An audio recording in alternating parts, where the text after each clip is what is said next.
Iran's supreme leader warns of a forceful response if the US or its allies bomb his country. That follows a threat made by US President Donald Trump if there's no deal on Tehran's nuclear program. How dangerous is this standoff, and can a solution be found? This is Inside Story. Hello, welcome to the program. I'm Adrian Finnegan. US President Donald Trump says that he'll bomb Iran if it won't agree a deal on its nuclear program.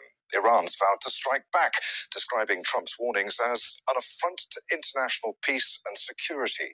That's the rhetoric of just the past few days. Hardly the mood music to suggest that the countries are close to an agreement. The one that was forged a decade ago was ripped up by Trump himself in 2018. He's pushing for another now in a region destabilized by Israel's genocide in Gaza. Iran's allies have been weakened too. The Assad regime toppled in Syria, Hezbollah hit hard by Israel, and Yemen's Houthis under direct attack by the US. For now, Israel's Prime Minister Benjamin Netanyahu, for whom Iran has been enemy number one in his 4 decades in politics, appears to be able to act with impunity. So could the US really attack Iran? What are both Iran and the US really looking for from any deal?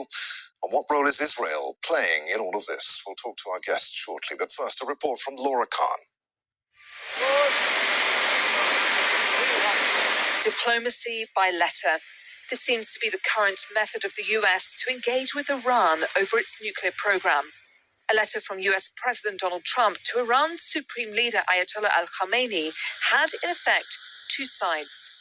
One, offering a possible window of engagement, the other, a menu of threats. We're going to make a decision on secondary tariffs on Iran based on whether or not they're going to make a deal. If they're going to make a deal, then we're never going to put secondary tariffs on. Iran's initial response was a letter via Oman, before President Masoud Pezeshkian said he was ruling out direct but not indirect talks. Then the country's most powerful figure, the Supreme Leader, said that Iran would hit back if the US acted on its threats to bomb the country. We have been hearing contrasting stances from Trump himself, discussing a negotiated resolution or making threats and increasing the sanctions, mixed signals coming from his administration officials. Back in 2015, things were different. A historic deal signed by Iran with the West, Russia and China limited Iran's nuclear program to civilian use in return for sanctions relief. Trump collapsed the agreement in his first presidency in 2018. And since then, sanctions remained in place while Iran had abandoned the limitations it was observing on uranium enrichment. Trump had slapped 4 rounds of new sanctions on Iran since his return as president, with the latest intended to hit oil exports.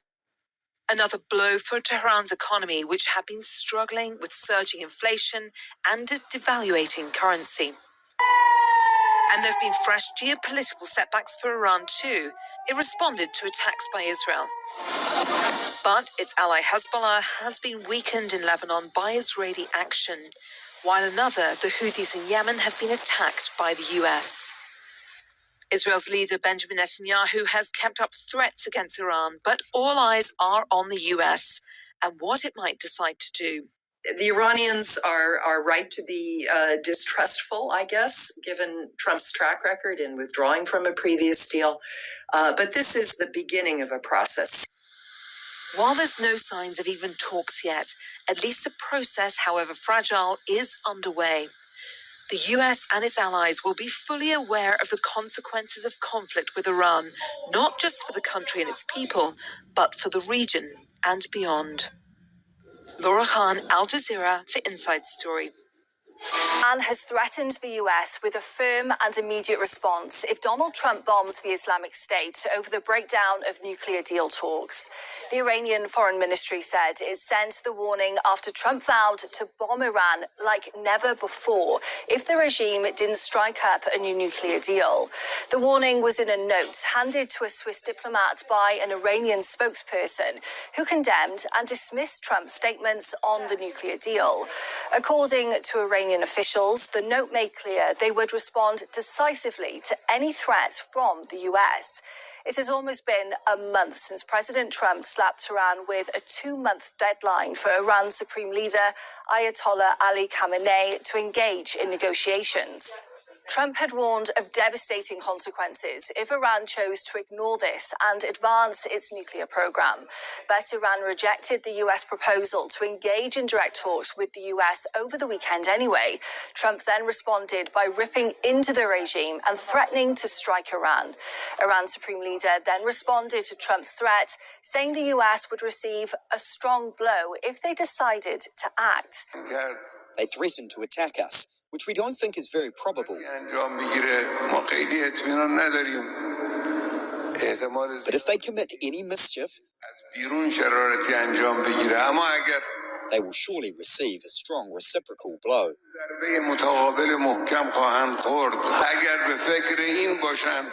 If they are thinking of causing sedition inside the country as in past years, the Iranian people themselves will deal with them. As Khamenei delivered these remarks, the crowd erupted into chants of "Death to America." The war of words came as the US amassed at least 5 B-2 strategic bombers on the British island of Diego Garcia, all aimed at Iran. Iran is over 2,300 miles from where the bombers are stationed, but the B-2s have a massive 6,900-mile range. Meanwhile, reports have emerged that Tehran is preparing for a potential US strike.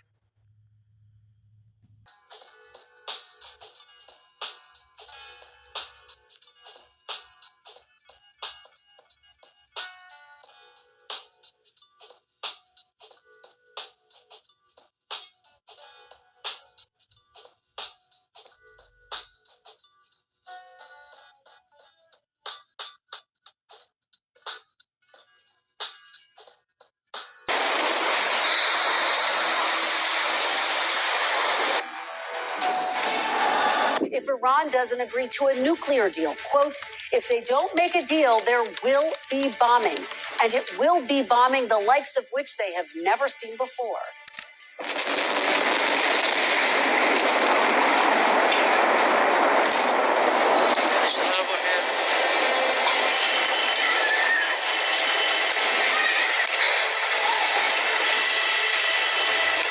Iran is not very happy about American B-2 bombers and bunker busters sitting right at Iranian doorstep.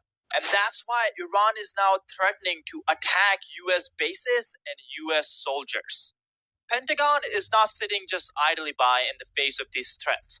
It seems that another aircraft carrier is making its way from Pacific to the Middle East, and that's USS Carl. The government will pay you up to $4,000 from Pacific to the Middle East, and that's USS Carl Vinson. Tensions are running extremely high in the Middle East, so let's go over what exactly happened in the last 2 days, starting with Trump's new comments. President Trump threatening to bomb Iran today after the country rejected his invitation to negotiate directly on Iran's nuclear program. But the president, he didn't stop there, saying he's, quote, pissed off at one of the world's most powerful leaders. My big preference is we work it out with Iran. But if we don't work it out, bad things are going to happen to Iran. President Trump warning Iran what's at stake Friday and ramping up threats today, telling NBC News, if Iran doesn't make a deal, there will be bombing like they've never seen before. The threat from President Trump coming a day after Iran rejected direct negotiations with the U.S. and marks an increasingly aggressive tone taken by the president towards Tehran in the last month. We're down to final strokes with Iran. That's going to be an interesting time. And we'll see what happens. But we're down to the final moments. We're at final moments. Can't let them have a nuclear weapon. I'd rather